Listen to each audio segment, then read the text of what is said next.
Assalamualaikum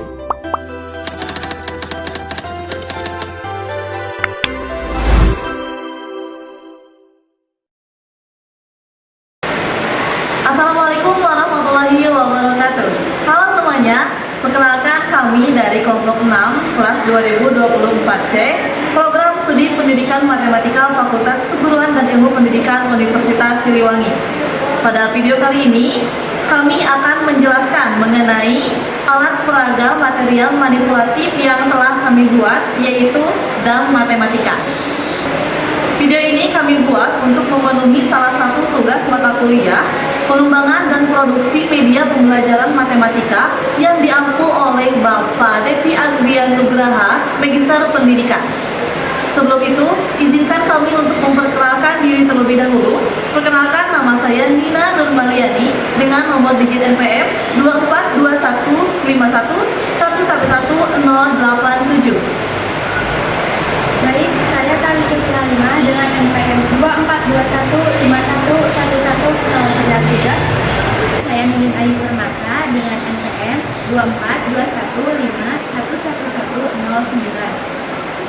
Baik, saya Esa Purwati Alia dengan NPM 242151111111. Di sini saya akan menjelaskan mengenai pengertian dan fungsi dari alat peraga manipulatif yang telah kami buat, yaitu dam matematika. Alat peraga ini dirancang untuk materi perbandingan, lebih tepatnya untuk siswa SMP kelas 7. Nah, sekarang kita akan membahas mengenai fungsi dam matematika. Fungsi dari alat peraga ini yaitu sebagai media pembelajaran yang interaktif, di mana alat peraga ini membuat pembelajaran matematika menjadi lebih seru dan menantang karena melalui unsur permainan dan persaingan sehat antar siswa. Fungsi yang kedua yaitu melatih ketepatan dan kecepatan berpikir siswa. Karena permainan ini dibatasi waktu, jadi siswa terdorong untuk berpikir cepat sekaligus cermat dalam menjawab soalnya.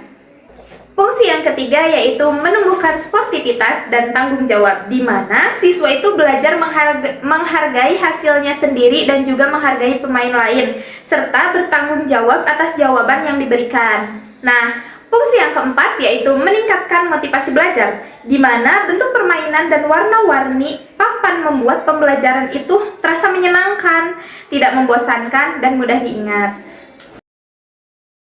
Untuk yang selanjutnya ada alat dan bahan. Di sini kita membutuhkan cutter, gunting, penggaris, pensil, printer, papan catur, spidol, lem, kertas laminating, dan kertas HPS. Kemudian siapkan pion atau bidak. Untuk selanjutnya cara pembuatan. Siapkan semua alat dan bahan, kemudian buat desain gambar. Kemudian desain bisa dicetak atau digambar di atas kertas. Kemudian buat soal sesuai dengan banyaknya titik berwarna-warni pada tengah lingkaran. Kemudian soal-soal dicetak dan dipotong-potong sesuai dengan ukuran. Begitupun halnya dengan kunci jawaban dari setiap soal. Setelah itu, banner yang sudah kita cetak pasangkan kepada papan catur yang telah kita siapkan.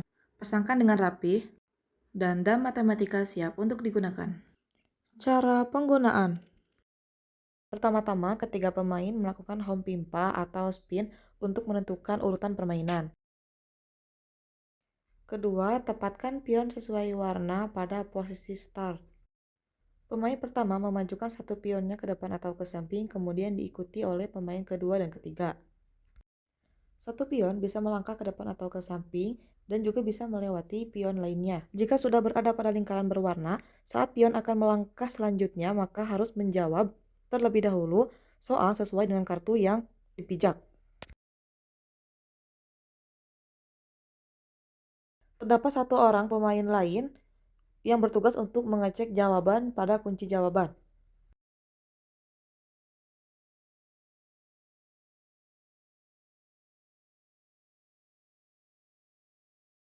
Hal yang sama dilakukan oleh pemain kedua dan ketiga secara terus-menerus sehingga pemain sampai pada finish yang ada di seberang mereka. Untuk kartu yang sudah dijawab disimpan di urutan paling bawah.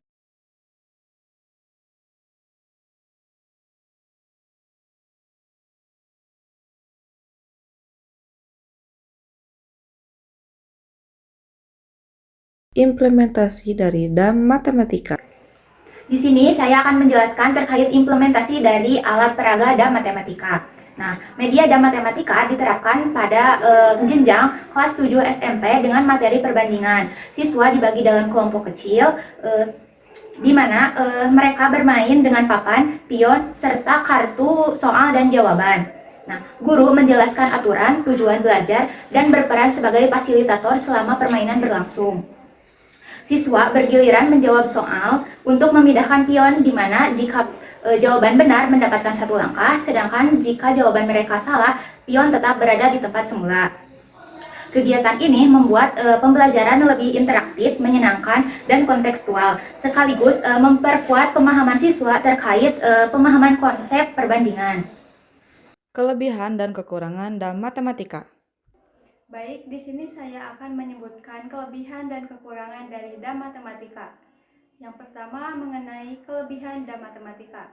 DAM Matematika dapat meningkatkan antusiasme dan motivasi belajar siswa. Yang kedua, dapat memperkuat pemahaman siswa dalam materi karena adanya soal-soal latihan. Nah, yang ketiga itu dapat mendorong kolaborasi dan komunikasi antar siswa. Selanjutnya yaitu mengenai kelebihan DAM Matematika. Yang pertama, memerlukan waktu pembelajaran yang relatif panjang. Yang kedua, perlu pengelolaan kelas yang baik.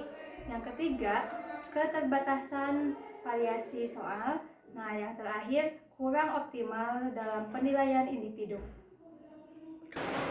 Sekian dari kelompok kami. Terima kasih telah menonton video ini. Semoga bermanfaat. Mohon maaf atas segala kekurangan.